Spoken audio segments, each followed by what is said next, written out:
Today I'd like to tell you I'm an actor, tell you some acting stories. So I'll start off with an actor's joke. You've probably heard it, but maybe a lot of you haven't.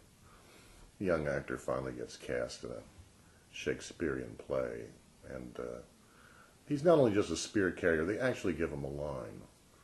And they said to them during the rehearsal, okay, what's going to happen is you're going to hear these artillery pieces go off stage, these big explosions, and you're going to say, "Hark, I hear the cannons roar."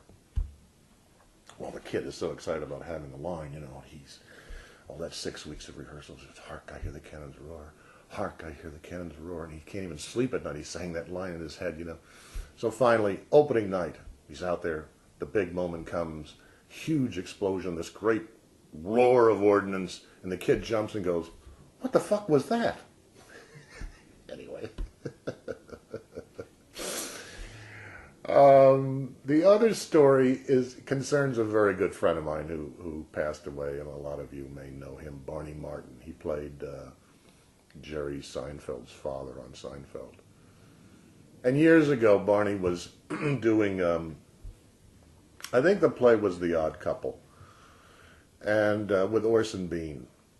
And Orson Bean was driving Barney crazy. Orson Bean was one of these guys. It's called upstaging, and he would go over to Barney during their scenes, and he would pick imaginary lint off of Barney's jacket. And it's very annoying because it's pulling the focus to Orson, right? So Barney said to me, he says, I thought about that. He says, "Goddamn son of a bitch, I'm gonna get him." So one night before the show, Barney goes. He gets a needle and thread. He runs the needle through the jacket. And he gets this little teeny piece of thread, right?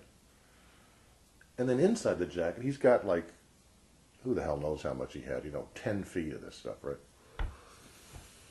So Barney says, first couple of shows, for whatever reason, Orson wasn't doing that.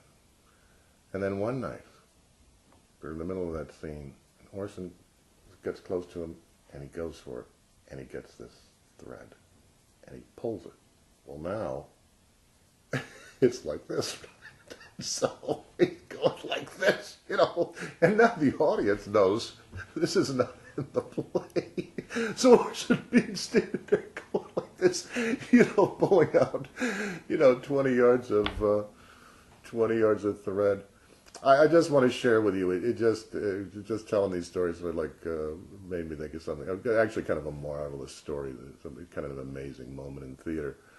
We were doing this show with Donald O'Connor in Wallingford, Connecticut.